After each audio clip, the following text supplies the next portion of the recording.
गोविंद राधे माधवा गोपाल राधे माधवा। गोविंद राधे माधवा गोपाल राधे माधवा। गोविंद राधे माधवा गोपाल राधे माधवा। गोविंद राधे माधवा गोपाल राधे माधवा। गोविंद राधे माधवा गोपाल राधे माधवा। मेरो माधवा मेरो माधवा मेरो माधवा मेरो माधवा मेरो माधवा मेरो माधवा मेरो माधवा मेरो माधवा मेरो माधवा।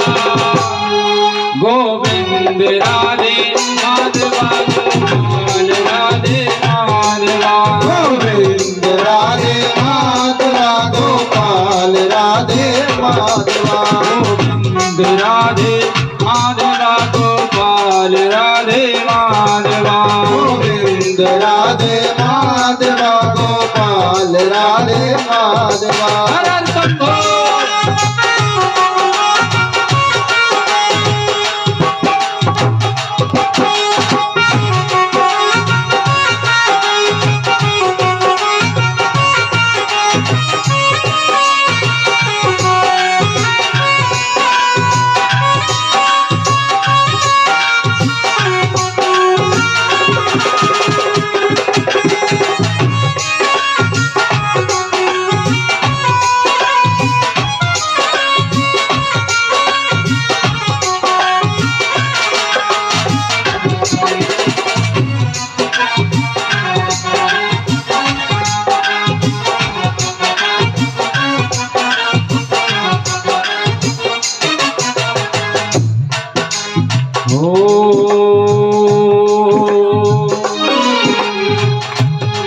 क्षणभंगुर जीवन की कलिका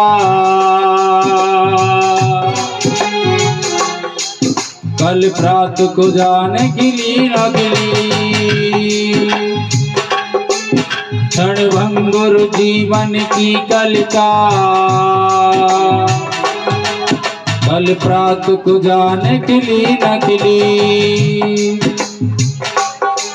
मधुराचल की शुच शीतल मंद सुगंध समीर मिली न मिली। सुगंध समीर मिली न मिली। सुगंध समीर मिली न मिली। रटने हरि नाम हरि रसना फिर अंत समय में हिली न हिली। रटने हरि नाम हरि रसना फिर अंत समय में हिली ना हिली। कहते हैं मनुष्य का प्रयास रहता है, हम भजन करते हैं कीर्तन करते हैं, वो इसलिए कि ये भजन भगवान नाम का कीर्तन भगवान नाम हमारी जवां पर इस तरीका से रट जाए कि जब यम के दूत हमें लेने के लिए आए तो भगवान का नाम उच्चारण हो जाए। हरि ले हरि नाम हरि रसना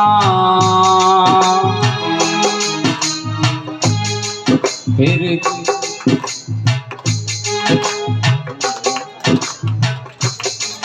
कर ले हरि नाम हरि रसना फिर अंत समय में हिली न हिली। अंत समय में हिली न हिली। अंत समय में हिली न हिली। कल काल कुठार लिए फिरता तन नम्र से चोट जिली न जिली। कल काल कुठार लिए फिरता क्या पता नहीं कब हमारा काल आ जाए। मनुष्य को एक पल की नहीं पता है कि एक पल बाद में हमारा स्वास्थ्य कैसा रहेगा, हम रहेंगे या नहीं रहेंगे। कल काल कुठार लिए फिरता इस तन नम्र से चोट झिली ना झिली। कर ले हरि नाम हरि रसना फिर अंत समय में हिली या ना हिली। कलिकाल कुठार लिए फिरता, तन नम्र से चोट झिली न झिली। रट ले हरि नाम अरे रसना, फिर अंत समय में हिली न हिली। फिर अंत समय में हिली न हिली, फिर अंत समय में हिली न हिली। वह पाएगा क्या रस का चस्का, नहीं वह पाएगा क्या रस का चस्का। नहीं शिव से प्रीत लगाए जो, वह पाएगा क्या रस का चस्का। नहीं शिव से प्रीत लगाए जो, शिव की महिमा समझेगा वही रसिकों के समाज में जाएगा जो। रसिकों के समाज में जाएगा जो, रसिकों के समाज में जाएगा जो। गोविंद राधे माधवा गोपाल राधे माधवा। गोविंद राधे माधवा गोपाल राधे माधवा। मेरा माधवा मेरा माधवा मेरा माधवा मेरा माधवा मेरा माधवा मेरा माधवा मेरा माधवा। गोविंद राधे माधवा गोपाल राधे माधवा। गोविंद राधे माधवा गोविंद राधे माधवा। गोविंद राधे माधवा गोपाल राधे माधवा। गोविंद राधे माधवा गोपाल राधे माधवा। उठाइए दोनों हाथ और उच्च स्वर में सीधे करो हाथ दोनों। जो जितने ऊंचे हाथ करेगा उतना ही जल्दी ऊपर जाएगा तरक्की में। ओम नमः शिवाय ओम नमः शिवाय ओम नमः शिवाय हरि ओम नमः शिवाय। ओम नमः शिवाय हरि ओम नमः शिवाय। ओम नमः शिवाय हरि ओम नमः शिवाय। ओम नमः शिवाय हरि ओम नमः शिवाय। ओम नमः शिवाय हरि ओम नमः शिवाय। ओम नमः शिवाय हरि ओम नमः शिवाय। ओम नमः शिवाय हरि ओम नमः शिवाय। ओम नमः शिवाय हरि ओम नमः शिवाय। हरि ओम नमः शिवाय हरि ओम नमः शिवाय। हरि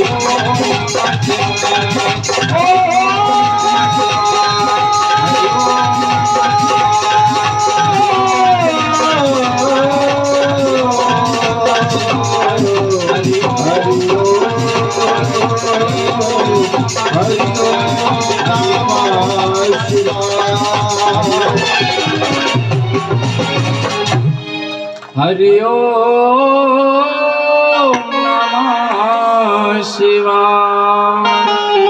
बोलिए शंकर भगवान की, श्री शिव महापुराण की। नमः पार्वती पते।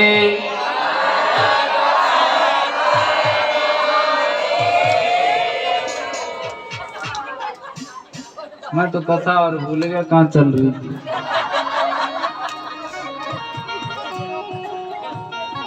कोई भगत बता सकता है कथा कहाँ पे चल रही? श्यामनगर में। हे भगवान,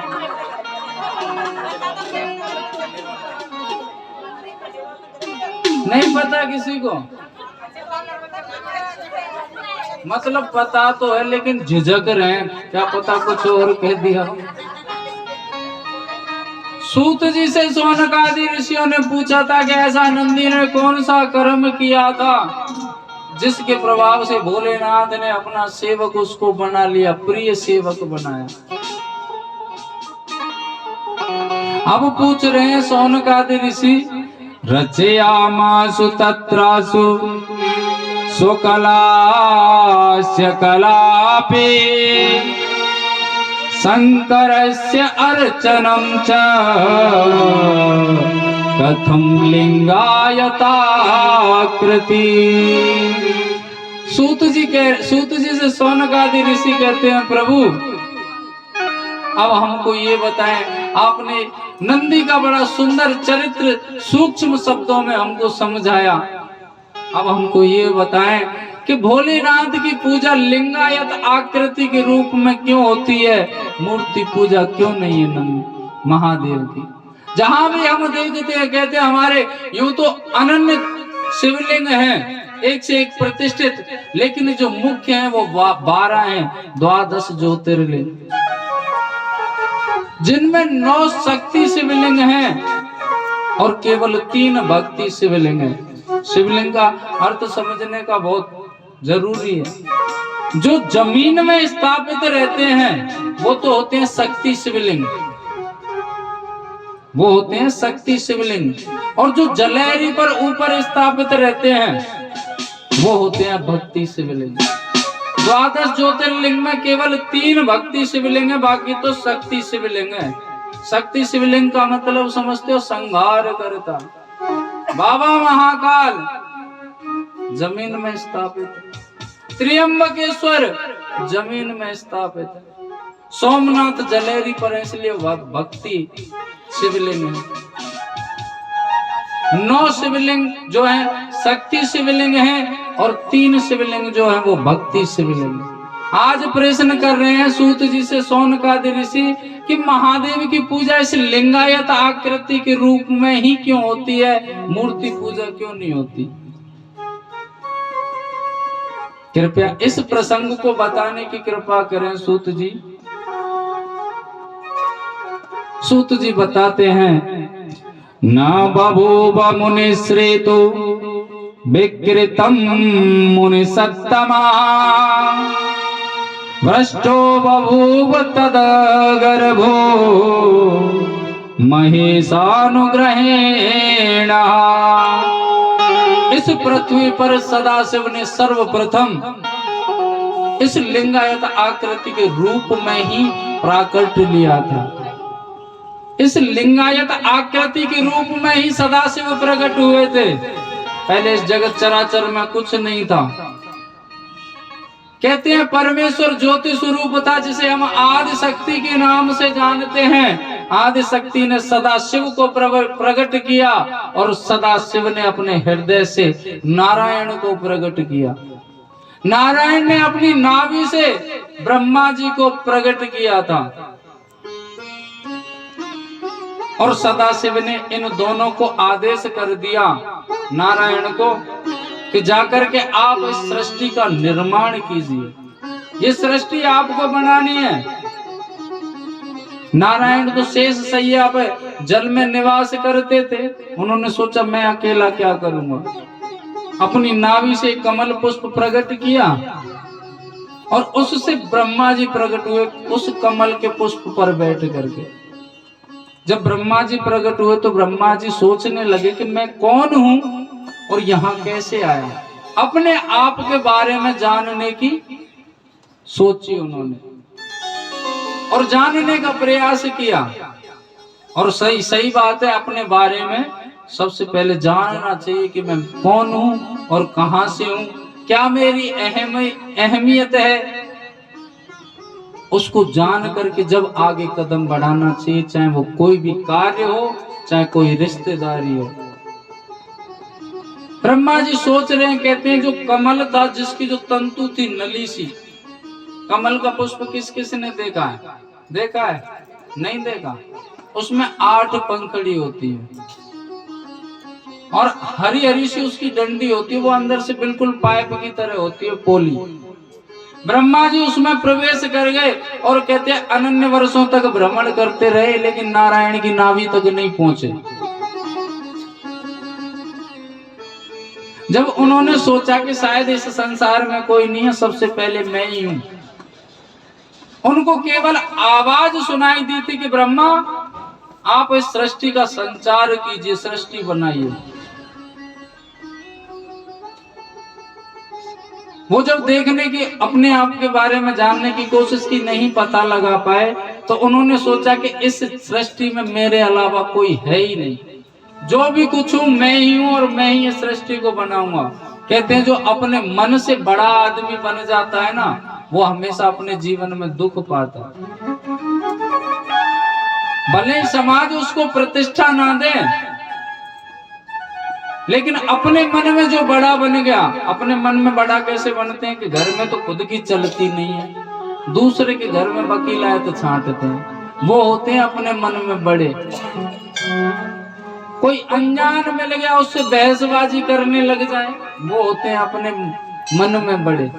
जिस बात से वो अनभिज्ञ हैं उस पर जिद करते हैं फालतू की, वो होते हैं अपने मन में बड़े। ऐसे ही ब्रह्मा जी को ऐसा भ्रम हो गया, एक दिन की बात है कि वो भ्रमण करते करते पहुंच गए जहां शेष सैया पर भगवान नारायण शयन कर रहे थे।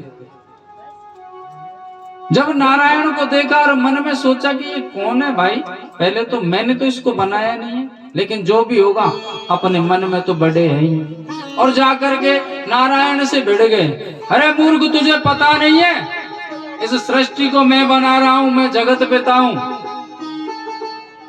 नारायण बोले पता है? बोले पता है तो तूने मुझे प्रणाम नहीं किया।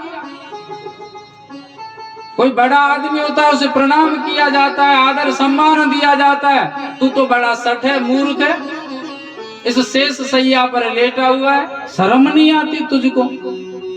मैं जगत पिता हूं। नारायण बोला आप जगत पिता नहीं है, बल्कि मैं आपका पिता हूं। और सत्य बात है, नारायण झूठ नहीं बोलते, सत्य बात है। नारायण ने तो प्रकट किया था ब्रह्मा को, तो पिताजी हुए। बोले मैं आपका पिता हूं। आपस में बहसबाजी होने लगी। ब्रह्मा जी तो कहते हैं कि मैं आपका पिता हूं, और नारायण कहते हैं कि मैं आपका पिता हूं। स्थिति ये होगी कि आपस में युद्ध होने लगा। आजकल बहसबाजी हो तो हाफ रैपटे बहुत जल्दी चले, जिनमें सहन शक्ति नहीं होती, विवेक नहीं होती, वही लोग बहसबाजी करते हैं। और जब बहसबाजी एक दूसरे की नहीं चलती तो क्या करते हैं, वो गुस्से में मारना शुरू कर देते हैं, हाथ पैर। आपस में जब झगड़ा होने लगा, युद्ध की स्थिति बनी, कहते हैं सदा शिव ने एक रूप लिया जिसे हम शिव के नाम से जानते हैं, महादेव के नाम से जानते हैं। बीच में लिंगायत आकृति के रूप में प्रकट हो गए इस पृथ्वी पर। बोले आप आपस में क्यों झगड़ रहे हो? आपको भेजा किस लिए और कर क्या रहे हो? आपको सृष्टि संचार के लिए भेजा है, और आप तो सृष्टि बनाने से पहले आपस में कट लड़ रहे हो। ब्रह्मा बोले मैं बनाऊं तो मैं इसकी कैसे मान जाऊं? जब लिंगायत आकृति के रूप में प्रकट हुए, नारायण तो जानते थे ये कौन है, मन ही मन प्रणाम किया सदाशिव को। लेकिन ब्रह्मा सट था, मूर्ख था, अभिमानी था, अपनी जिद पर अड़ा रहा। लिंगायत आकृति में से आवाज आई कि मैं बता सकता हूं कि आप दोनों में बड़ा कौन है, मैं फैसला कर सकता हूं। तो बोले बताइए। बोले ये जो लिंगायत आकृति आपको दिख रही है, जो इसका पार यानी आर पर ऊपर का सिरा और नीचे का सिरा पता लगा करके जो सर्वप्रथम आ जाएगा वही सबसे बड़ा है, तुम दोनों में बड़ा है, और वही जगत पिता कहलाया जाएगा, उससे बड़ा कोई नहीं है। ब्रह्मा जी ने सोचा कि इस काम को तो मैं एक क्षण में कर सकता हूं। नारायण ने, ब्रह्मा ने कहा कि मैं तो ऊपर की ओर जाऊंगा, मैं ऊपर की ओर जाऊंगा। तो कहते हैं हंस अवतार लिया ब्रह्मा जी ने, सर्वप्रथम हंस अवतार लिया। और नारायण ने 12 भगवान का अवतार लिया। 12 भगवान जानते हो? 12 भगवान नहीं जानते कौन से हैं? नारायण का रूप है, जो सुगर का रूप है ना, ये नारायण का रूप है। सुगर का रूप लिया, क्योंकि जमीन के अंदर खोदने की क्षमता, सूंघने की क्षमता 12 भगवान के अंदर ही पाई गई है। 2 बार अवतार लिया है 12 भगवान का नारायण ने। एक तो इस जगह पर लिया और दूसरा अवतार लिया जाकर के जब हिरण्याक्ष का यानी हिरण्याकश्यपु के भाई का वध किया था। भागवत में सुना होगा आपने। प्रथम बार यहाँ लिया, लेकिन उन्होंने तो केवल फॉर्मेलिटी पूरी की कि कहते हैं सदाशिव का ना तो आर पता है ना पार पता है, और चोर कुछ पता नहीं है, क्यों मैं जबरदस्ती करने लगूं, चुपचाप से बैठ गए नारायण तो। लेकिन ब्रह्मा अभिमानी था, ऊपर के लिए जा रहा है कहते अनन्य वर्ष हो गए भ्रमण करते हुए, लेकिन ऊपर का सिरा पता नहीं लगा पाया। वहां पर कहते एक केतकी का पुष्प मिल जाता है, उससे आकर के बोले ब्रह्मा जी भले आदमी तू कौन है? बोले मैं केतकी का पुत्र हूं, मैं केतकी का पुत्र हूं। तो बोले यहां क्या कर रहा है तू? तो बोले कहां जाऊं? कहते हैं ब्रह्मा तो अभिमानी था ही, उस केतकी के पुष्प से कह रहा है कि भले आदमी तू यहां क्या कर रहा है? बोले तो और क्या करें, कहां जाए, भगवान ने हमको यहां ही बनाया। बोले भगवान मैं हूं, तो एक काम कर मेरे साथ पृथ्वी पर चल, मेरे साथ पृथ्वी पर चले और वहां पर मैं तेरी पूजा करवा दूंगा। केतकी पुष्प ने सोचा मुझे कुछ करना पड़ेगा। बोले बिल्कुल करना पड़ेगा, तुझे केवल गवाह बन करके चलना है मेरा। अगर मैं पूछूं हाँ तो हाँ कह देना, और ना कहूं तो ना कह देना। सिर्फ इतना काम है, तुझे संसार में मैं पुजवा दूंगा। और कहते हैं किसी से अगर कोई काम करवाना होता है तो लालच देना पड़ता है। कहने का मतलब यह है कि इस सृष्टि में जो सर्वप्रथम गवाह बना था वो झूठा गवाह बना था, तो आज तो वैसे भी झूठे ही बनेंगे, गवाह कभी सांचा नहीं होता। आज भी जो कोर्ट कचहरी में गवाह जाते हैं वो पैसे लेकर के जाते हैं।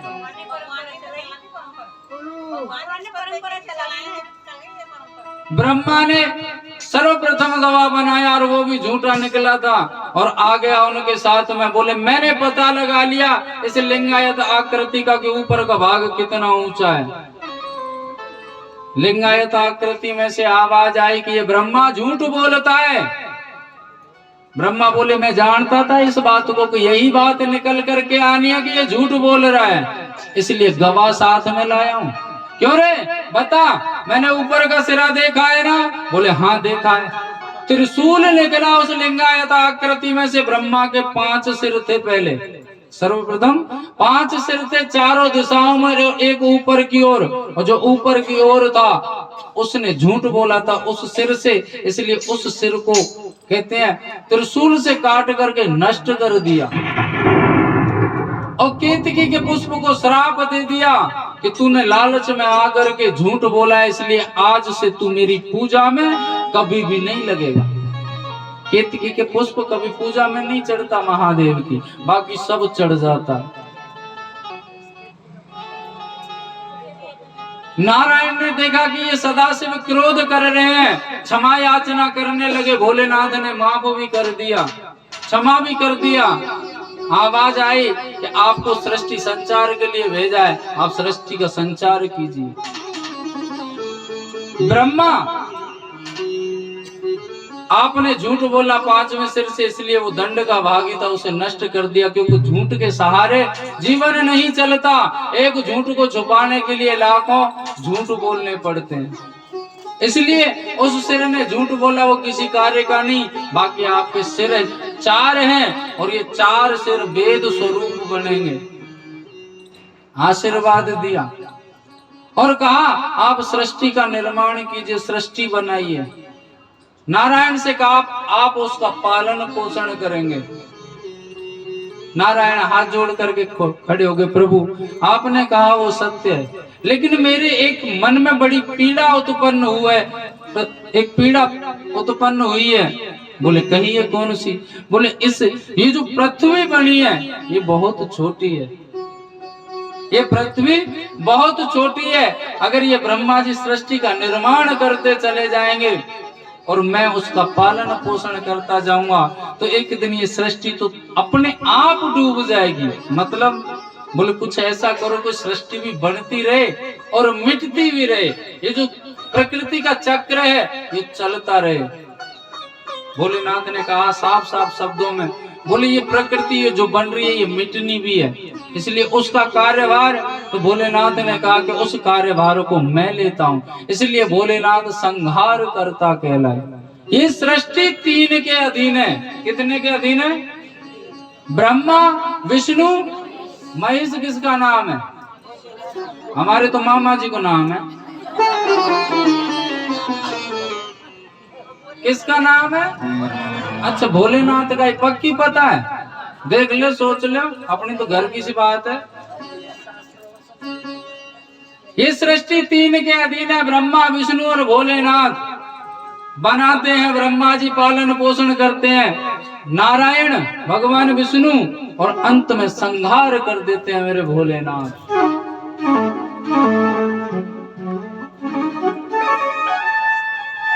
लिंगायत आकृति में से आवाज आ रही है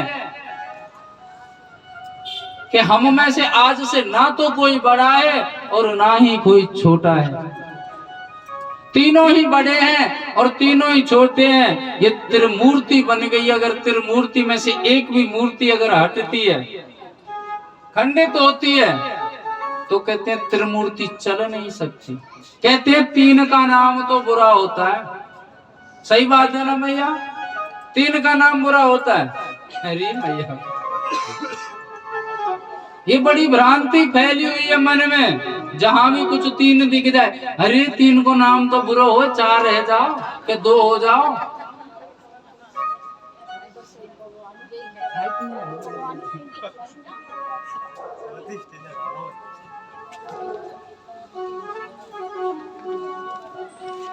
एक सेठानी थी, उनके यहाँ महामृत्युंजय का अनुष्ठान कर रहे थे। उनके बड़ी पीड़ा थी तीन की। 11 ब्राह्मण गए थे, जिसमें से कहते हैं कोई ब्राह्मण कहीं से आया और कोई कहीं से आया।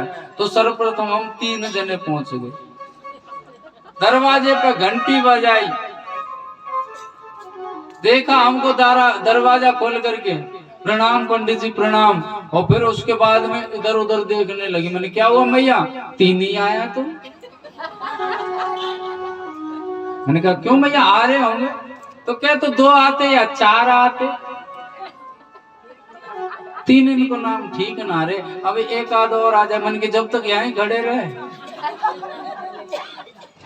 मैया ने अंदर तो बुलाया लेकिन अटपटे मन से। अब कहते हैं प्रातः पूजन करते हैं, तो कोई भी वस्तु अगर 3 के मामले में दी कि भाई मामला गड़बड़, पंडित जी इसको 4 करो या 2 करो, 3 इनको नाम बुरो रे। अब ब्राह्मण जब कहते हैं उस बरामदे में गए जहां पर वो जाप कर रहे, तो 3-3 पात्र लेकर के बैठे थे। एक तो वो चम्मच जो तांबे की आती है जिसे आचमनी कहते हैं, एक लुटिया, और एक उसको रखने का पात्र जल गिराने वाला। गए, अरे पंडित जी ये क्या? मैंने क्या हुआ? ये पंडित जी 3-3 बर्तन लेकर के बैठे हैं, 3-3 बर्तन। नहीं तो अरे 3 नहीं, या तो 2 करो इनको या 4 करो। मैंने कहा मैया के बहुत गलत भ्रांति बैठी है दिमाग। नहीं मैया 1 मिनट आप बैठो, इनको तो हम हटा देंगे, इनको तो भले हम हटा देंगे, 5 कर देंगे या 10 कर देंगे, इन बर्तनों को तो कम नहीं करेंगे, लेकिन आप बैठो। आपके मन में ये 3 वाला क्या चक्कर? बोल पता नहीं, दुनिया कहती 3 इनको नाम तो वास्तव में बुरा हो पंडित जी, मानो या मत मानो। वहां पर राम, लक्ष्मण और माता सीता की तस्वीर लगी हुई थी खूब बड़ी। बोले मैया वो पता है उस तस्वीर को, ये किसकी तस्वीर है जानते हो? खूब जानू, जब से ये 3 बन गए जब ही तो 3 को नाम बुरो रहे।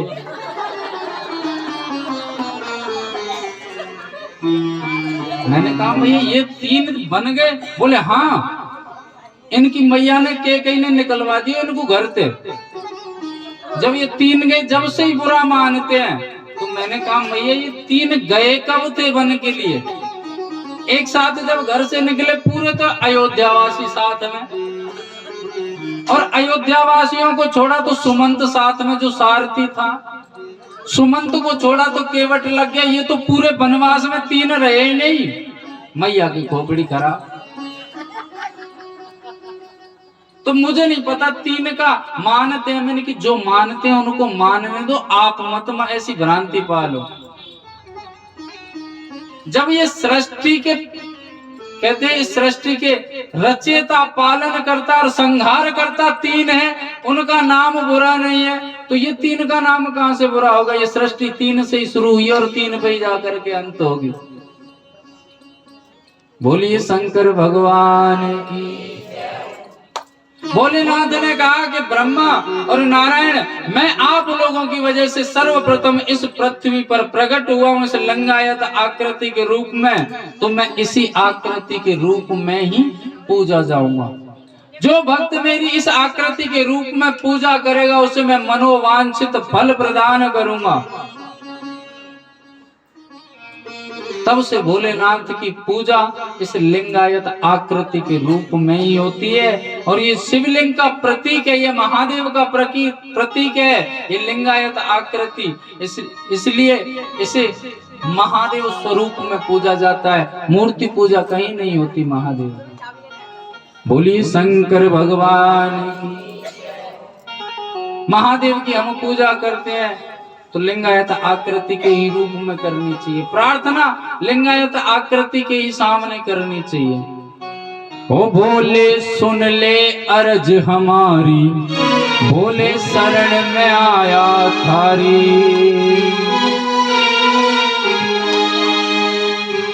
ओ भोले सुन ले अर्ज हमारी, भोले शरण में आया थारी।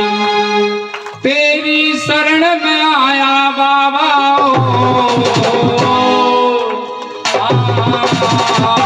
ओ भोले, ओ भोले, ओ भोले सुन ले अर्ज हमारी, भोले शरण में आया थारी। भोले सुन ले अर्ज हमारी, भोले शरण में आया थारी। तेरी शरण में आया बाबा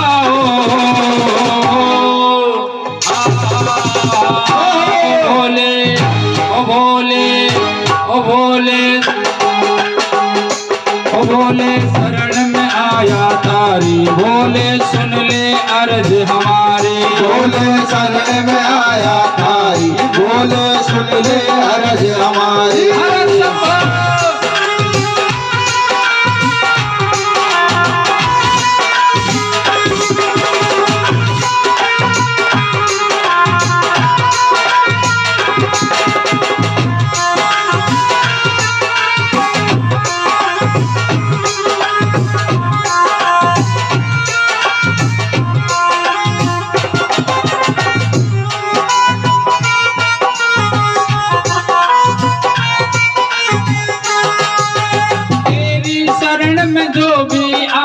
तूने उसे अपनाया। तेरी शरण में जो भी आया तूने उसे अपनाया। तेरी शरण में जो भी आया तूने उसे अपनाया। तेरी शरण में जो भी आया तूने उसे अपनाया। तेरी शरण में आके बाबा कोई और न भाया। तेरी शरण में आके बाबा कोई भाया। तेरी शरण में आके भोले कोई और न भाया। तेरी शरण में आके भोले कोई और न भाया। दुनियादारी सब मतलब की ओ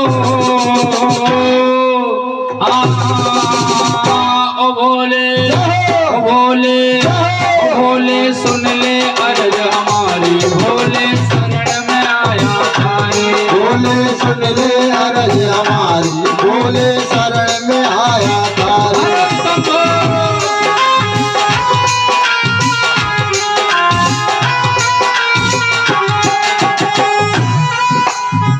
भजन अच्छा नहीं लग रहा भैया?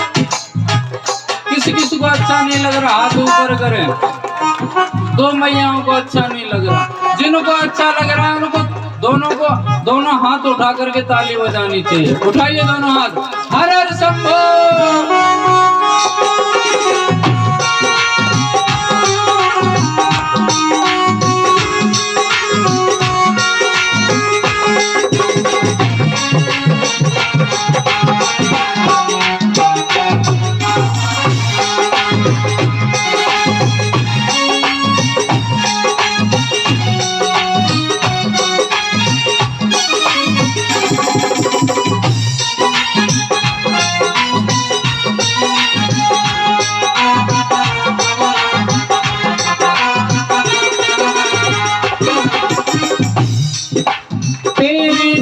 के दर्शन पाके मेरा मन हर्षाया। तेरी छवि के दर्शन पाके मेरा मन हर्षाया। तेरी छवि के दर्शन पाके मेरा मन हर्षाया। तेरी छवि के दर्शन पाके मेरा मन हर्षाया। गले में विषधर हाथ में डमरू देख के मन को भाया। गले में विषधर हाथ में डमरू देख के मन हर्षाया। गले में विषधर हाथ में डमरू देख के मन को भाया। गले में विषधर हाथ में डमरू देख के मन को भाया। मस्तक पर चंद्रमा साजे हो भोले भोले भोले सुन ले अर्ज हमारी। भोले शरण में आया तारे। भोले सुन ले अर्ज हमारी। भोले शरण में आया तारे। शरण में तेरी आया शंभू। आपको भी हमारे साथ में बोलना है। कीर्तन बोलने में, भजन बोलने में कंजूसी करते हो। तेरी छवि के दर्शन पाके मेरा मन हर्षाया।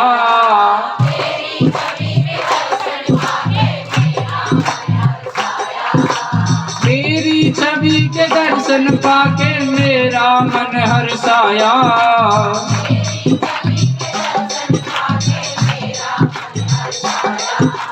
गले में विषधर हाथ में डमरू देख के मन को भाया।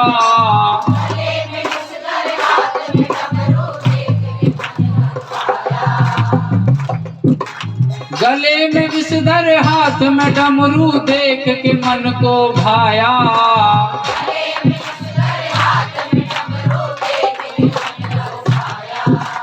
मस्तक पर चंद्रमा साजे हो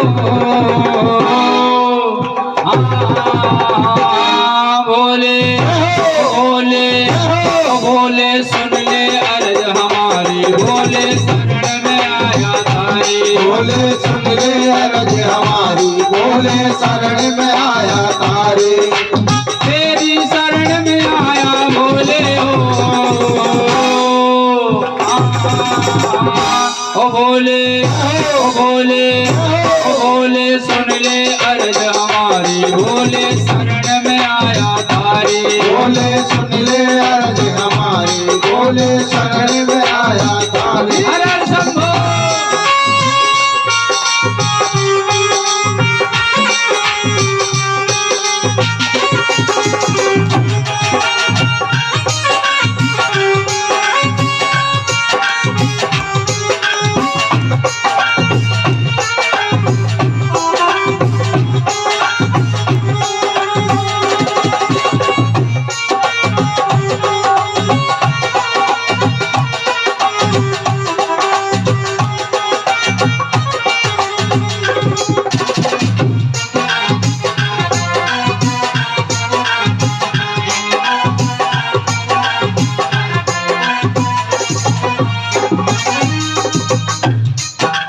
जटा में तेरी गंग विराजे सबके मन को लुभाए।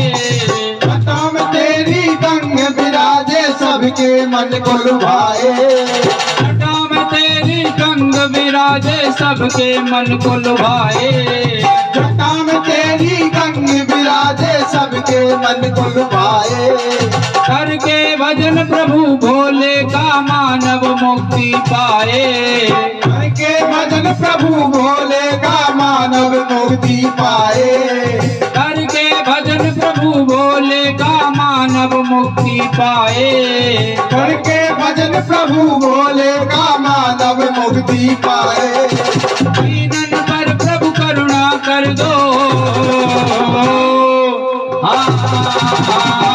भोले भोले भोले सुन ले अर्ज हमारी। भोले शरण में आया तारे। भोले सुन ले अर्ज हमारी। भोले शरण में आया तारे। भोले सुन ले अर्ज हमारी। भोले शरण में आया तारे। भोले सुन ले अर्ज हमारी। भोले शरण में आया तारे, तेरी शरण में आया भोले हो। हाँ भोले भोले, उठाइए दोनों हाथ। और क्या कहना है? ओ भोले सुन ले अर्ज हमारी, भोले शरण में आया तारी। भोले सुन ले अर्ज हमारी, भोले शरण में आया तारे, भोले सुन ले अर्ज हमारी, भोले शरण में आया तारी। भोले सुन ले अर्ज हमारी, भोले शरण में आया तारे, शरण में तेरी आया वीरा भोले भोले भोले सुन ले अर्ज हमारी, भोले शरण में आया तारी। भोले सुन ले अर्ज हमारी, भोले शरण में आया तारे, भोले सुन ले अर्ज हमारी, भोले शरण में आया तारी। भोले सुन ले अर्ज हमारी, भोले शरण में आया तारे, भोले शरण में आया तारी, भोले सुन ले अर्ज हमारी, भोले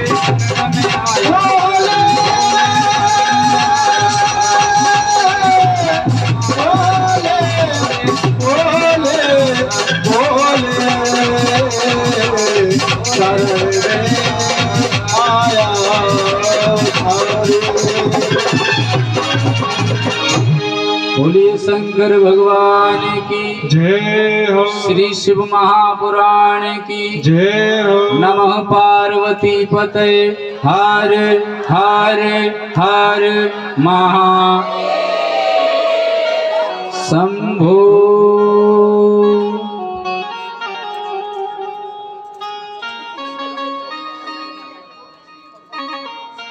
शिव महापुराण की कथा कहती है कि भोलेनाथ की पूजा लिंगायत आकृति के रूप में ही होती है और इस कलिकाल में वही लिंगायत आकृति की पूजा ही प्रभावी है। कहीं पर आपने मूर्ति पूजन होते हुए नहीं देखी होगी। जितने भी पीठ हैं, जितने भी शिवलिंग हैं, जितने भी महादेव के मंदिर हैं, उनमें महादेव का प्रतीक स्थापित रहता है इस लिंगायत आकृति के रूप में, और यही साक्षात महादेव है। श्री शिव महापुराण की कथा कहती है कि अगर भक्त महादेव की पूजा पार्थिव शिवलिंग बना करके करते हैं तो प्रतिष्ठित शिवलिंग पर 1000 बार पूजा करने से जो फल प्राप्त होता है वही फल 1 बार पार्थिव शिवलिंग पर पूजा करने से प्राप्त होता है। पार्थिव शिवलिंग तो जानते होंगे मैया सब, कौन कौन नहीं जानता? सब जाने ना, मिट्टी का बनाया जाता है। पार्थिव शिवलिंग मिट्टी का बनाया जाता है। पार्थिव शिवलिंग का एक नियम है कि प्रातः बनता है और सांझ को विसर्जन हो जाता है। सांझ को विसर्जन करना उसे अनिवार्य होता है क्योंकि दोष लगता है। विसर्जन का क्या मतलब होता है? पानी में। हाँ, इन्हीं सब का तो खंडन करती है ये शिव महापुराण कथा। विसर्जन करना पानी में बहाना नहीं कहते। विसर्जन करना होता है कि आरती करने के बाद में और उस जगह से उस शिवलिंग को हटा देना, उसे कहते हैं विसर्जन। उसे तो प्रवाहित कहते हैं जो पानी में बहाते हैं। अगर आप नित्य पूजा करते हैं पार्थिव शिवलिंग बना करके रोज, तो वो जो पार्थिव शिवलिंग की मिट्टी है उसको बहाने की आवश्यकता नहीं है। उसी मिट्टी से दोबारा आप प्रातः शिवलिंग बना सकते हैं।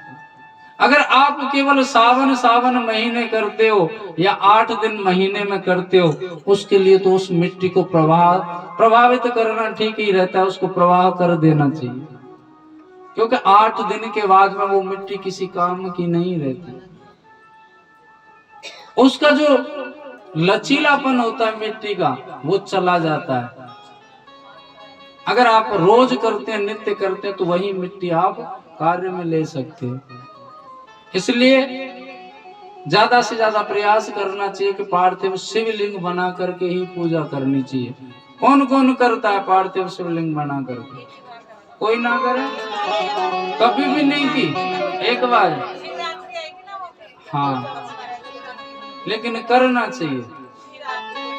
अब आप कहोगे हमको पार्थिव शिवलिंग बनाना नहीं आता, तो पेट से कोई नहीं सीख करके आता। पहली बार में आड़े टेढ़े से बनेंगे, उसके बाद में और निखार आएगा। और कहते ये लिंगायत आकृति तो जो रोज बनाते हैं ना हम, रोज रोज अपना रूप बदलती रहती है। आज अलग बने हैं तो कल कुछ और दिखेंगे, परसों कुछ और दिखेंगे। हमारा तो नित्य का है रोज का, फिर भी छवि में भोलेनाथ की अलग अलग छवि दिखाई देती है इसमें। बोलिए शंकर भगवान की जय हो। इलियो बतावे के चक्कर में कथा और भूल जाऊं मैं। भैया कथा कहाँ चल रही थी, आप भी बता दो। पूजा पे चल रही थी, अच्छा, महादेव की। आप कथा शुरू हुई जब से ही आए हैं ये महादेव की, ये अभी आई हैं? कितनी देर हो गई?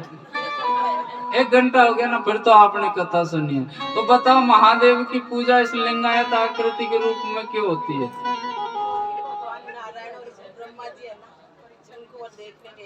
बस ऐसे ही भक्तों की आवश्यकता होती है। देखो थोड़ी देर हुई है, लेकिन जो कथा का सार है ना, उन्होंने 1 मिनट में पकड़ लिया कि सर्वप्रथम भोलेनाथ सदाशिव इस लिंगायत आकृति के रूप में प्रकट हुए थे, इसलिए पूजा होती है। और ये सत्य बात है। अगर अब आपसे कोई पूछे कि महादेव की पूजा इस लिंगायत आकृति के रूप में क्यों होती है, आप मुझे भरोसा है कि सहज बता सकते हैं कि शिव महापुराण की कथा इस प्रकार बताती है कि भोलेनाथ की पूजा इस लिंगायत आकृति के रूप में ही होती है, क्योंकि सदाशिव ने इस पृथ्वी पर सर्वप्रथम इस लिंगायत आकृति का ही रूप लिया था। बोलिए शंकर भगवान। कहते हैं सुन सुन करके और देख देख करके हम पूजा पाठ करते हैं, उनमें अधर्म कर देते हैं। अधर्म कैसे करते हैं पता है? क्योंकि आगे वाले ने कुछ बता दिया, उसे देख करके हम चल दिए, लेकिन उस पर अमल नहीं करते कि शास्त्र क्या कह रही है। हमारी मैयाओं के पास में वैसे तो हमारी 18 पुराण है, लेकिन मैयाओं ने एक पुराण की रचना की है। एक पुराण मैयाओं ने बना दिया है अलग से, उसके न जाने कहां कहां से लेख हैं। परिक्रमा लगाने के लिए मंदिर में पूजा करने के लिए जाते हैं, कौन कौन जाता है? और परिक्रमा भी लगाते हैं। परिक्रमा जब लगाते हैं और परिक्रमा में पीछे जा करके धोक लगाते हैं, मूर्ति के पीछे लगाते हैं ना? नहीं लगाते? मतलब प्रदीप मिश्रा जी ने ट्रेंड कर दिया बिल्कुल ही। शिव महापुराण सुनने का ये प्रभाव है। कहते हैं मंदिर में पूजा जब हम करने जाते हैं, हरी मैया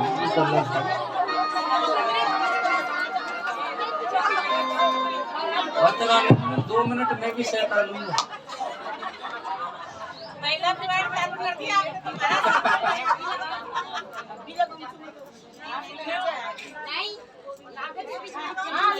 अरे कोई बात नहीं भैया, मैं बता दूं, जो अगर परिक्रमा में पीछे धोक लगाते हैं वो अब ना लगाएं, और जो नहीं लगाते वो तो लगाइयों भी मत, लेकिन जिद मत करो।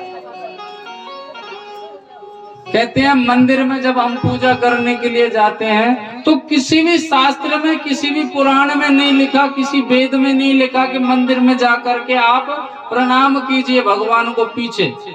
परिक्रमा जब लगाने जाते हैं पीछे, वो हम क्यों करते हैं कि हम जब परिक्रमा कर रहे हैं तो हमारे साथ में और लोग भी होते हैं, सामने वाला जो चल रहा है जय हो, हम भी पीछे से लग जाते, होता होगा कुछ। लेकिन सत्यता यह है, श्रीमद् भागवत कथा बताती है इस बात को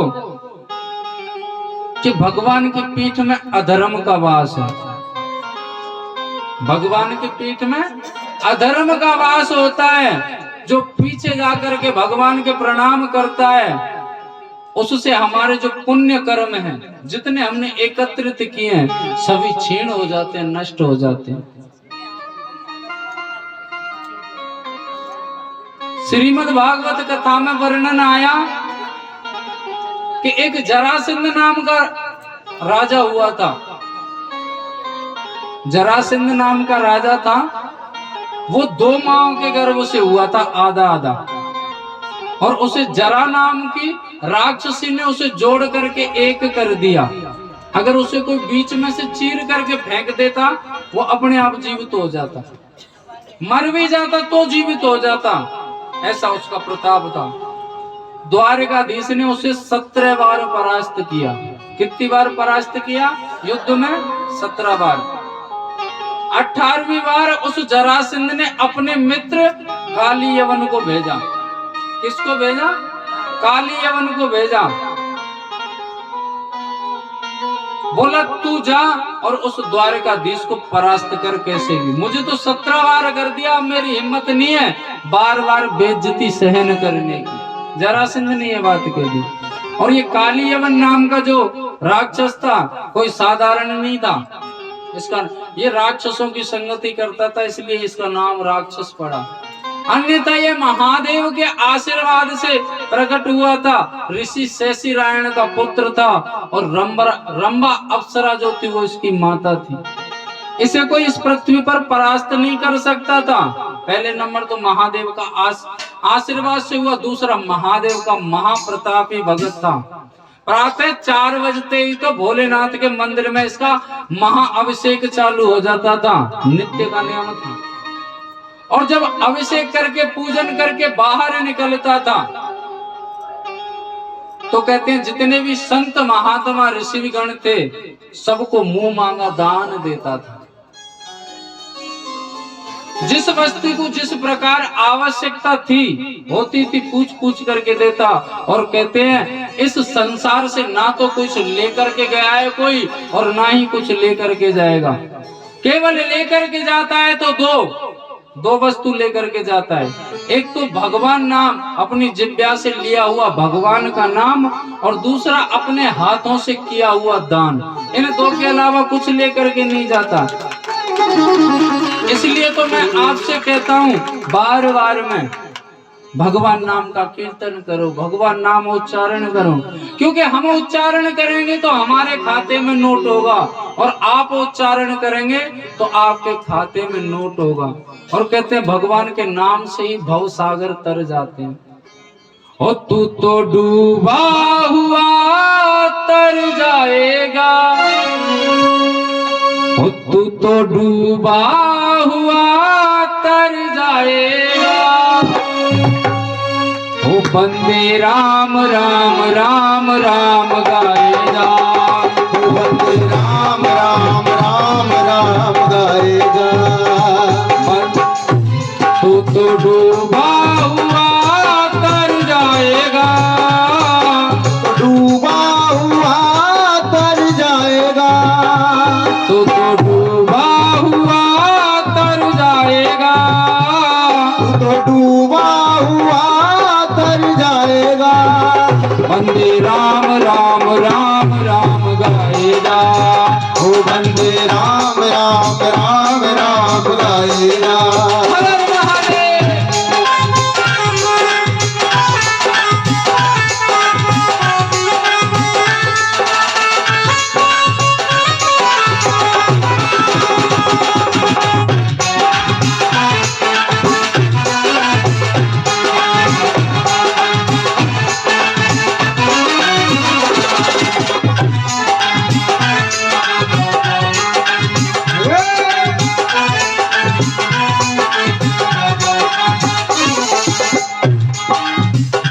बंदे मत कर किसी की बुराई, बंदे मत कर किसी की बुराई, बंदे मत कर किसी की बुराई, बंदे मत कर किसी की बुराई।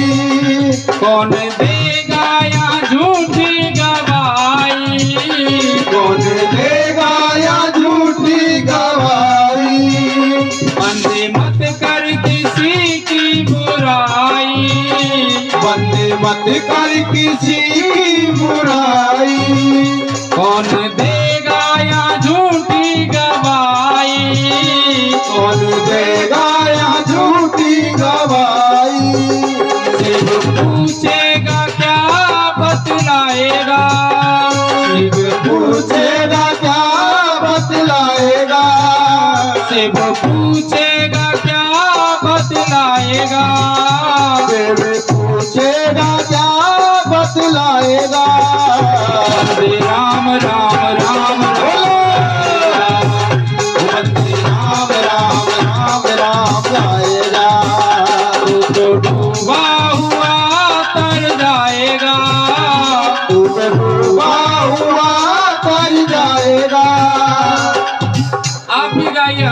बाद में आनंद की अनुभूति होगी। तू तो डूबा हुआ तर जाएगा,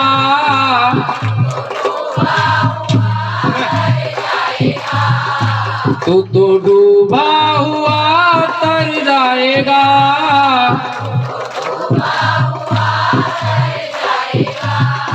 वंदे राम राम राम राम गाए, वंदे राम राम राम राम गाएगा। हर महादेव।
पशु मर करके भी काम आए, पशु मर करके भी काम आए।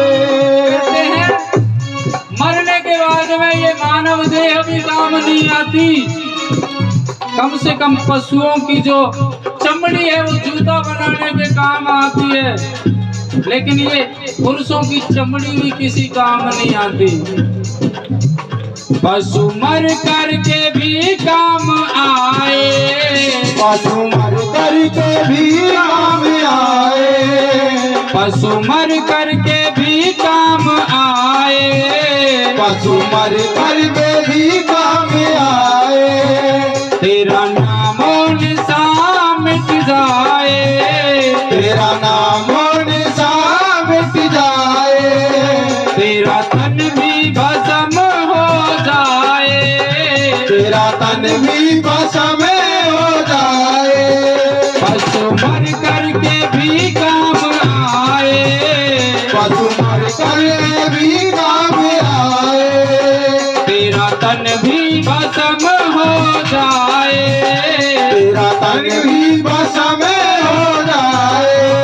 तेरा नामो निशान मिट जाएगा, तेरा नामो निशान मिट जाएगा, तेरा नामो निशान मिट जाएगा, तेरा नामो निशान मिट जाएगा। वंदे राम राम राम राम गाए, वंदे राम राम राम राम गाएगा। तू तो डूबा हुआ तर जाएगा, तू तो डूबा हुआ तर जाएगा, तू तो डूबा हुआ तर जाएगा, तू तो डूबा हुआ तर जाएगा। वंदे राम राम राम गाएगा, वंदे राम राम राम राम गाएगा, वंदे राम राम राम राम गाएगा। वंदे राम राम राम राम गाएगा। हर महादेव।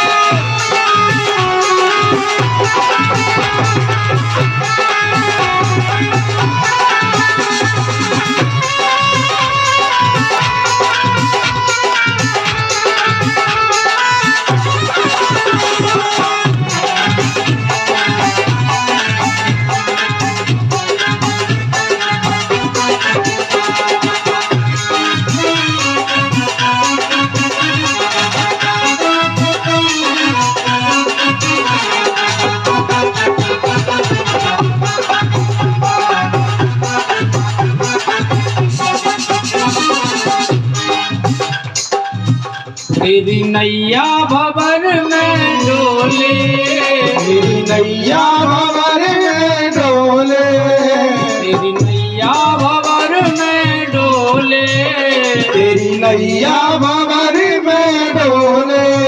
फिर भी मुख से भी मुख से तू राम नाम बोले, फिर भी मुख से तू राम ना बोले, फिर भी मुख से तू राम नाम बोले, तू अंत समय पछताएगा, तू अंत समय पछताएगा, तू अंत समय पछताएगा, तू अंत समय पछताएगा। उठाइए दोनों हाथ और क्या कहना है? वंदे राम राम राम राम, वंदे राम राम राम राम गाएगा, वंदे राम राम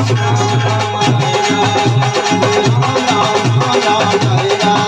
वो तो डूबा हुआ तर जाएगा, डूबा हुआ तर जाएगा, वो तो डूबा हुआ तर जाएगा, डूबा हुआ तर जाएगा। वंदे राम राम राम राम, राम राम राम गाएगा, वंदे राम राम राम राम गाएगा, वंदे राम राम राम राम गाएगा।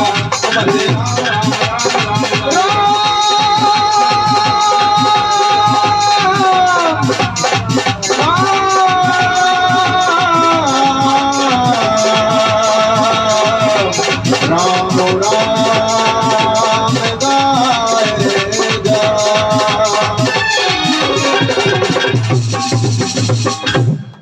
तू तो डूबा हुआ तर जाएगा,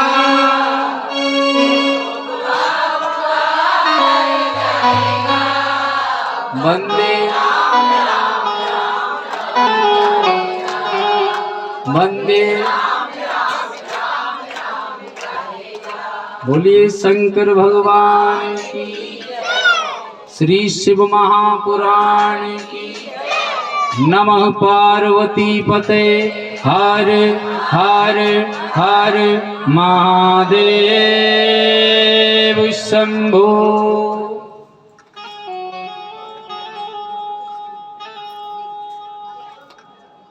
तीसरा प्रश्न पूछा सोनकादि ऋषियों ने सूत जी महाराज से, प्रभु ये बेलपत्र का क्या कारण है जो भोलेनाथ बेलपत्र पर रीझ जाते हैं?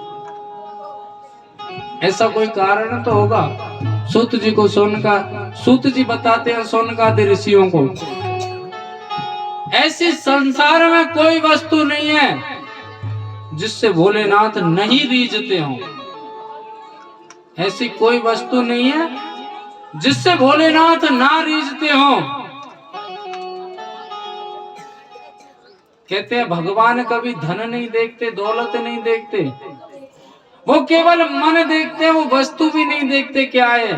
और रही बात बिलपत्र की, तो बिलपत्र में तो साक्षात महादेव का वास है। बिलपत्र में साक्षात महादेव का वास है। और जिस घर में बिल्व पत्र होता है उसमें बाहरी बाधाएं कभी प्रवेश नहीं कर सकती। बिलपत्र का जिस घर में वृक्ष होता है उस घर में बाहरी बाधाएं प्रवेश नहीं करती। इसलिए हर घर में महादेव का सबसे प्रिय बिलपत्र का वृक्ष होना चाहिए। जैसे माता तुलसी का वृक्ष होता है, पौधा होता है, उस प्रकार होना चाहिए। अब बहुत सी दिक्कत तो ये आती है कि बिल वृक्ष बड़ा हो जाता है, उसकी जड़ हो जाती है, घर में नुकसान कर देता है। आप गमले में पौधा लगाओ, वो बड़ा हो जाए, उसको कहीं दूसरी जगह लगा दो, दूसरा वृक्ष लाए। जिस प्रकार माता तुलसी की पूजा होती है उसी प्रकार बिलपत्र के वृक्ष की पूजा होती है। बिलपत्र के जो पत्ते होते हैं इनके भी तोड़ने के नियम होते हैं। पता है बेलपत्र कब नहीं तोड़ना चाहिए? माता तुलसी की तो पता ही है सबको, तुलसी पत्र कब नहीं तोड़ते। कब ना तोड़े मैया? कछु मैया तो यूं कह रही कि संडे को ना तोड़े, और तुम कह रही है इतवार को ना तोड़े। अच्छा एक ही बात है का? अच्छा ऐसे जैसे माता तुलसी से पत्ते रविवार के दिन नहीं तोड़े जाते, उसी प्रकार बिलपत्र का भी विधान है कि बिलपत्र से कब बिलपत्ते नहीं तोड़े जाते। बताओ, ध्यान रख लेंगे, बहुत लंबी चौड़ी है। सर्वप्रथम रविवार के दिन बिलपत्र नहीं तोड़ा जाता। दूसरा दिन सोमवार को बिलपत्र नहीं तोड़ा जाता। सोमवार को बिलपत्र नहीं तोड़ा जाता, गुरुवार को बिलपत्र नहीं तोड़ा जाता। कितने दिन नहीं तोड़ा जाता? रविवार, सोमवार और गुरुवार, इन 3 दिन बिलपत्र नहीं तोड़ा जाता। अब तो बहुत बड़ी भयंकर समस्या फंस गई। हम कह रहे हैं कि रविवार को नहीं तोड़ा जाता, चलो चल सकती है। सोमवार को बिलपत्र नहीं तोड़े तो फिर भोलेनाथ की पूजा कैसे करें? सही बात है ना? तो मैया सर्वप्रथम शिव महापुराण की कथा कहती है कि बिलपत्र 6 महीने तक बासा नहीं होता। 6 महीने तक बिलपत्र कभी खराब नहीं होता। दूसरी बात कि बिलपत्र का ऐसा विधान है कि चढ़े हुए बिलपत्र को धो करके दोबारा चढ़ा सकते हैं। तीसरा विधान कि बिलपत्र का चूरा तक चढ़ाया जाता है परिस्थिति अनुसार। जो कहते हैं ना कि बिलपत्र खंडित है, बिलपत्र कभी खंडित भी नहीं होता, बिलपत्र का चूरा तक चढ़ाया जाता है। अब हमको सोमवार को पूजा करनी है तो हम बिलपत्र कब तोड़ें? आप शनिवार को बिलपत्र तोड़ लें। तोड़ा कब नहीं जाता? इतवार के दिन, सोमवार के दिन और गुरुवार के दिन। आप शनिवार को बिलपत्र तोड़ लो और ला करके घर में, हर किसी के घर में ऐसी मशीन होती है कि उसमें अगर कोई भी वस्तु रखें वो ताजी की ताजी रहती है, आदमी को छोड़ करके। हाँ, जिसे फ्रीज कहते हैं, उसमें कोई भी वस्तु रख दो खराब नहीं होती। हाँ, आदमी की सही कहा है भैया, रख के देख ले, घंटा में कुल भी बन जाएगी, ककड़ जाएगा पूरा ही। तो आप शनिवार को तोड़ लें। और तिथियां भी वर्जित हैं। तिथि जानते हो? प्रतिपदा के दिन बिलपत्र नहीं टूटता। भूल जाएंगे, लंबी आज की वीडियो देख लेना, भले इतने वीडियो को मैं काट करके डाल दूंगा उसमें। प्रतिपदा यानी पड़वा, पड़वा के परवा के प्रतिपदा के दिन नहीं टूटती, चतुर्थी के दिन नहीं टूटती बिलपत्र, और अष्टमी, द्वादशी और त्रयोदशी और अमावस्या पूर्णिमा, ये 6 हो गई। प्रतिपदा, चतुर्थी, चौथ जिसे बोलते हैं, और अष्टमी, द्वादशी, त्रयोदशी और मावस पुण्यो, ये 7 तिथियों में नहीं तोड़ते। हाँ, 12 द्वारस एक है। नहीं समझ में आई? आगे ना, और वीडियो में सुन लेना कौन सी तिथि। इसका समय भी है बिलपत्र तोड़ने का। दोपहर का जो 12 बजते हैं उससे पहले पहले तोड़ लो, बाद में नहीं तोड़ते। अगर बाद में तोड़ते हैं तो दोष लगता है। और बिलपत्र की अवस्था मैंने बताई थी प्रातः। ये जो बिलपत्र की अवस्था होती है, इससे छोटा बिलपत्र नहीं होना चाहिए।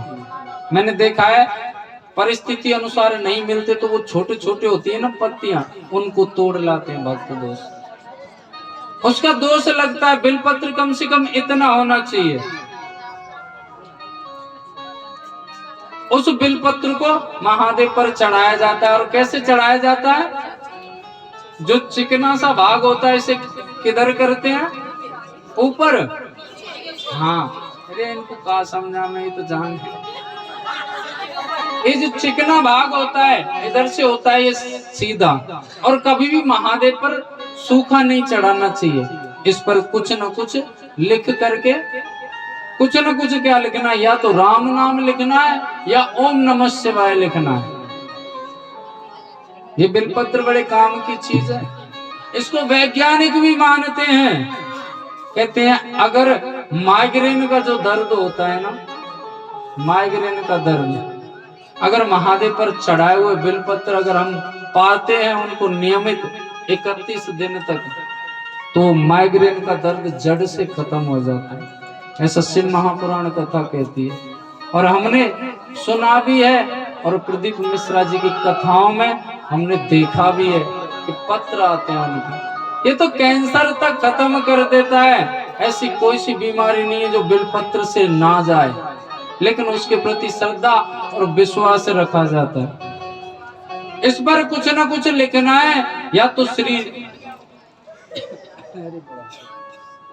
श्री राम लिखना है, या फिर ओम नमः शिवाय लिखना है। लाल चंदन से लिख सकते हो, या फिर भस्मी से, या पीला चंदन। महादेव की पूजा में रोली वर्जित है। महादेव की पूजा कभी रोली से नहीं करनी चाहिए। यह आगे प्रसंग आएगा जब हम आपको समझाएंगे। बिलपत्र आपके पास में कुछ भी ना हो, महादेव के पास जाने के लिए बिलपत्र ले जाओ। और ये बिलपत्र परिस्थिति अनुसार मिलते हैं या नहीं मिलते, आप बिलपत्र इकट्ठे कर लें और सुखा करके उनका चूरा बना लें। नित्य पूजा में चूरा ले जाएं, उससे भोलेनाथ प्रसन्न है। शिव महापुराण कथा कहती बिलपत्र कभी खंडित भी नहीं होती। जैसे कटे फटे निकल जाए ना, मैया कहे बर न पूते तू इनने खंडित ने ले आयो बिलपत्र ने। तो बिलपत्र कभी खंडित भी नहीं होता। और नित्य सभी को अपने बच्चे से लगा करके और बूढ़े तक बिलपत्र का भक्षण करवा, महादेव पर चढ़े हुए, और जो जल लाते हैं जलेरी पर चढ़ा करके और अपने पात्र में ले जाया करो, सबको पिलाया करो। अभी तो शिव महापुराण है आपके बीच में, रुद्राक्ष का भी जल मिलेगा। कल किस किस ने लिया था? आचार्य जी से लिया था किसी ने? सबको लेना है रुद्राक्ष का जल और बिलपत्र, तो सबको लेकर के जाने। और ऐसा नहीं रखने नहीं है, इनको खा लिया करो प्रसाद के रूप में, बहुत लाभदायक चीज है। बोलिए शंकर भगवान की। और चढ़ाने में एक गलती और करते हैं कि जो ये गांठ होती है ना, इसको तोड़ करके चढ़ाना चाहिए, ये शत्रुता पैदा करती है। बोलिए शंकर भगवान की। हो आजा आ जाओ भवानी मैया नहार पे खड़ी। हो आजा आ जाओ भवानी मैया नहार पे खड़ी।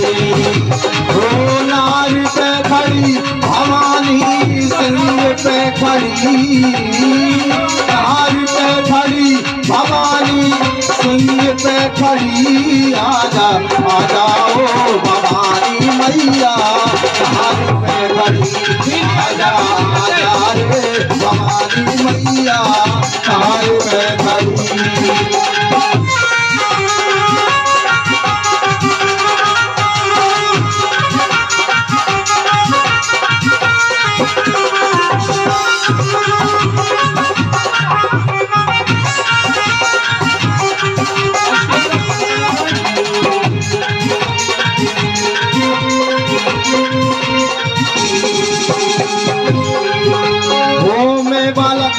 ज्ञानी मैया पूजा सेवा ना जानू। मैं बालक ज्ञानी मैया पूजा सेवा ना जानू। मैं बालक ज्ञानी हो मैया पूजा सेवा ना जानू। मैं बालक ज्ञानी मैया पूजा सेवा ना जानू। मन में तेरी लगन लगी हो मैया मैं तो बस जानू। मन में तेरी लगन लगी हो मैया मैं तो बस जानू। तुम कोई भूल हो जात बता जाओ अम्बे नहार पे खड़ी। आजा आजा ही भवानी मैया नहार पे खड़ी। काशी नगरी जाऊंगी बहन विश्वनाथ मनाऊंगी। ओ काशी नगरी जाऊंगी बहन विश्वनाथ मनाऊंगी। मोहे लागी लगन बोले विश्वनाथ मनाऊंगी। मोहे लागी लगन बोले विश्वनाथ मनाऊंगी। मोहे लागी लगन बोले विश्वनाथ मनाऊंगी। मोहे लागी लगन बोले विश्वनाथ मनाऊंगी। काशी नगरी जाऊंगी बहन विश्वनाथ मनाऊंगी। काशी नगरी जाऊंगी बहन विश्वनाथ मनाऊंगी।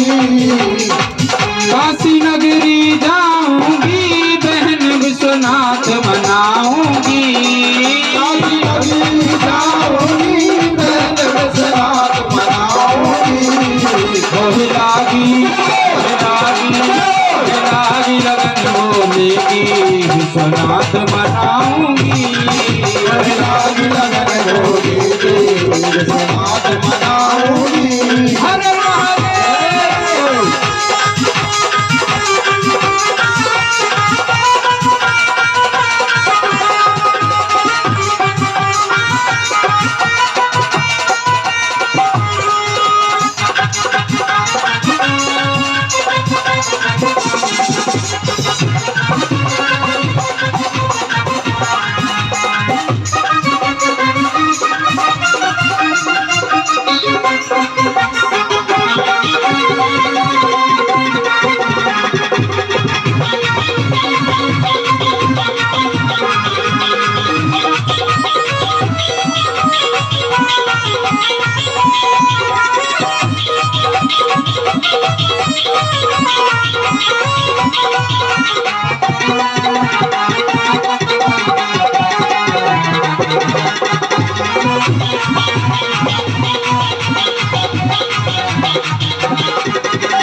महिमा है अति भारी बहना शंभुनाथ की।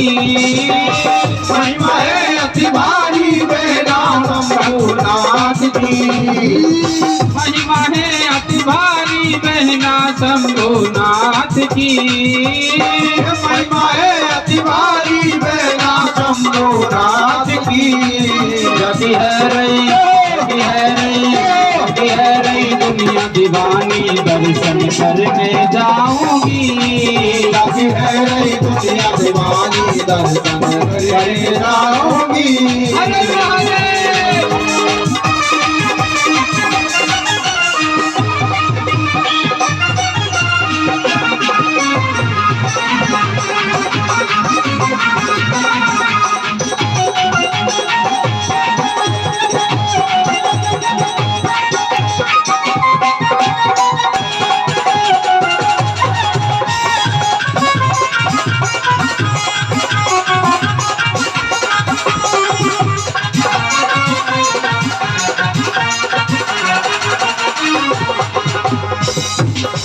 शिव शंकर भोले त्रिपुरारी।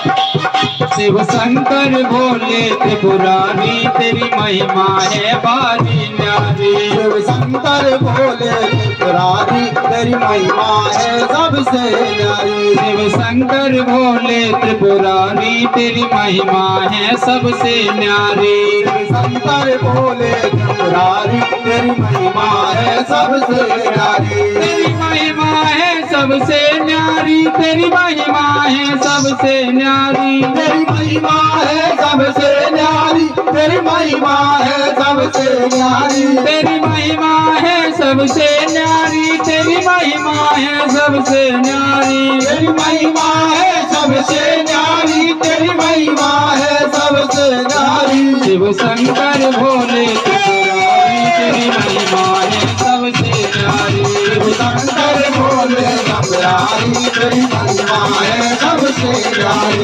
हर शंभो।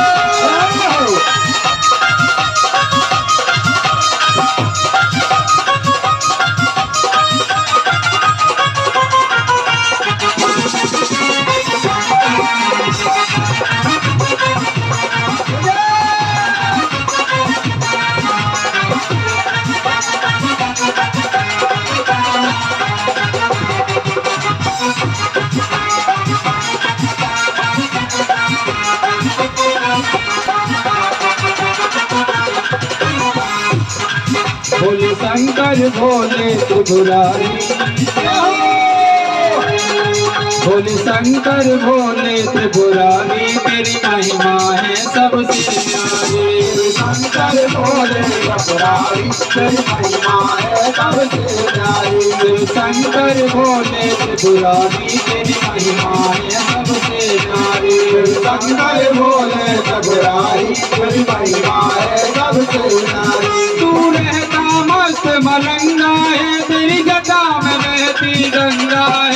तू रहता मस्त मलंगा है तेरी जटा में बहती गंगा है। तू रहता मस्त मलंगा है तेरी जटा में बहती गंगा है। तू रहता मस्त मलंगा है तेरी जटा में बहती गंगा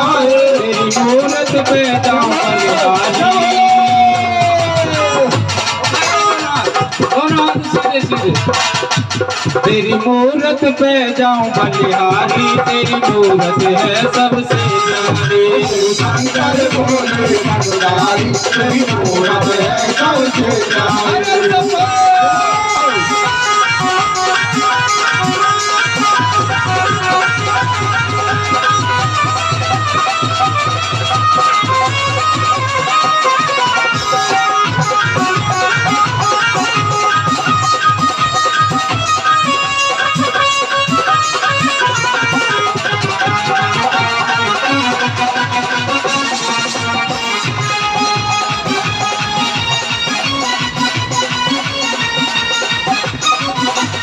भजन करूं तेरा, नित भजन करूं तेरा, नित भजन करूं तेरा, नित भजन करूं तेरा। तू बस रहो कण कण में, भोले त्रिपुरारी कब पार लगा चढ़ में। भोले त्रिपुरारी कब पार लगा चढ़ में।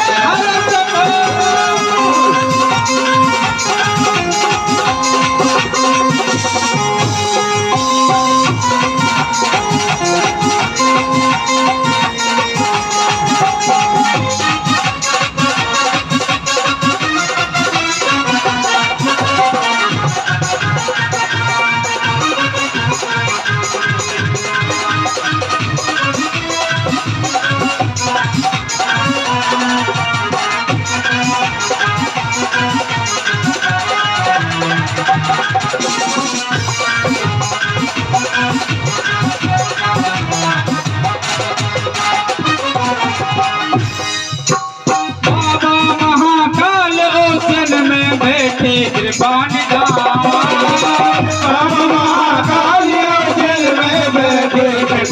बाबा महाकाल ओचन में बैठे कृपान महाकाल जेल में बैठे कृपान बह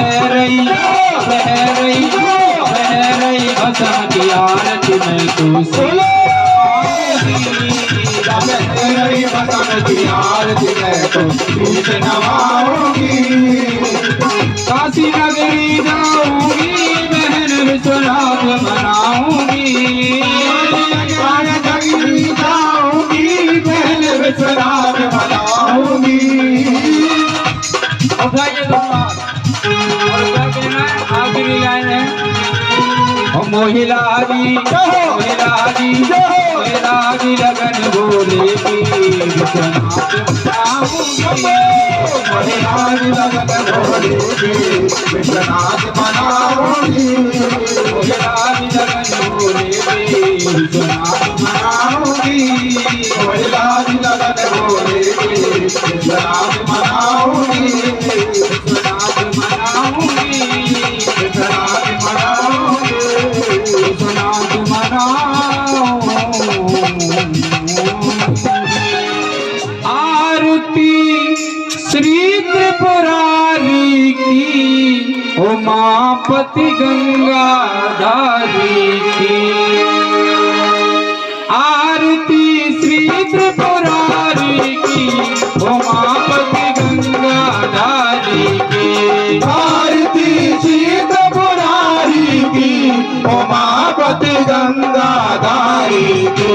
आरती श्री त्रिपुरारी की उमापति गंगाधारी की। आरती श्री त्रिपुरारी की उमापति गंगाधारी की। सिर पे जटा झूठ सोए, सिर पे जटा झूठ सोए। सिर पे जटा झूठ सोए। सिर पे जटा झूठ सोए। चंद्रमा सबका मन मोहे। चंद्रमा सबका मन मोहे। चंद्रमा सबका मन मोहे। चंद्रमा सबका मन मोहे। जटा में गंग पिए नित भंगे। जटा में गंग पिए नित भंगे। भगत के संकट हारी की उमापति गंगाधारी की। आरती श्री त्रिपुरारी की उमापति गंगाधारी उमापति गंगाधारी के। आरती श्री त्रिपुरारी की उमापति गंगाधारी की। हर हर महादेव।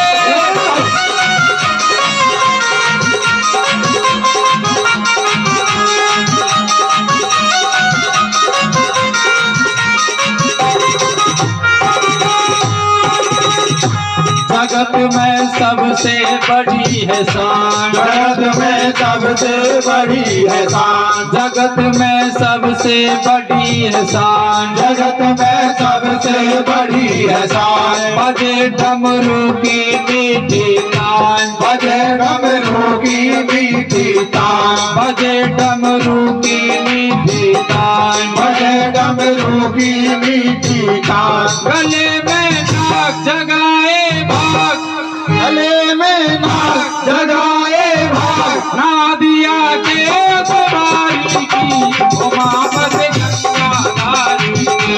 आरती श्री त्रिपुरारी की उमापति गंगाधारी की। आरती श्री त्रिपुरारी की उमापति गंगाधारी की। आरती श्री त्रिपुरारी की उमापति गंगाधारी की। हर हर महादेव।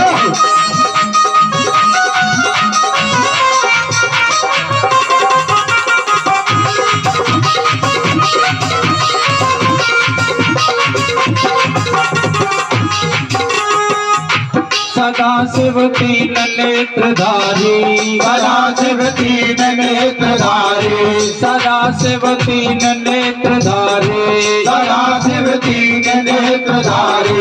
गवर्जा संग सोहे प्यारी, गवर्जा संग सोहे प्यारी, गवर्जा संग सोहे प्यारी, गवर्जा संग सोहे प्यारी।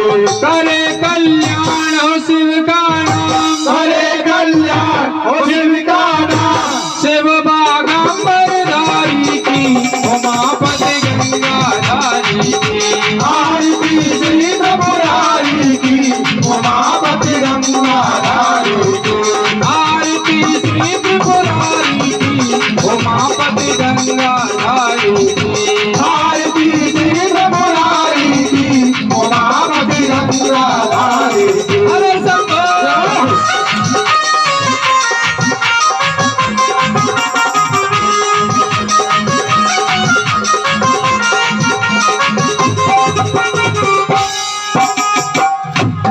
शिव की महिमा अपरंपार, शिव की महिमा अपरंपार, शिव की महिमा अपरंपार, शिव की महिमा अपरंपार। भगत को करते भव से पार, भगत को करते भव से पार, भगत को करते भव से पार, भगत को करते भव से पार। जपो शिव नाम सुबह और शाम, जपो शिव नाम सुबह और शाम, सदा भगत हितकारी की उमापति गंगाधारी की।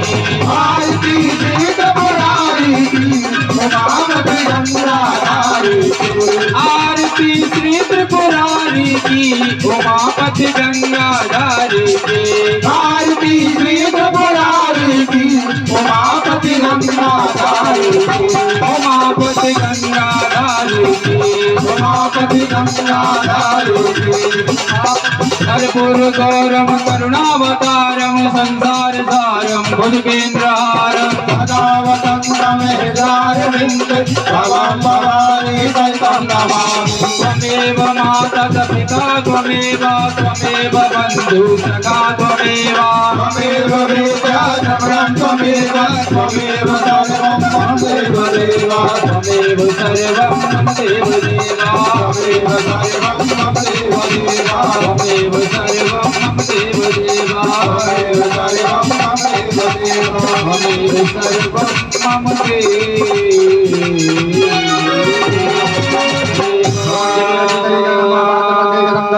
शांति अंतरगम शांति पृथ्वी शांति रापा शांति रोदय शांति रोडविद्या शांति ऋषय देवा शांति ब्रह्म शांति सर्वगुण शांति शांति देवा शांति धामा शांति रेरी यतो यथा समीयते ततो नवं गुरु सन्ना गुरु प्रजाभ्यो नमः स्वजुभ्यः शांत भवतु। अभी हाथ में पुष्प ले लेंगे, एक दूसरे को दे देंगे।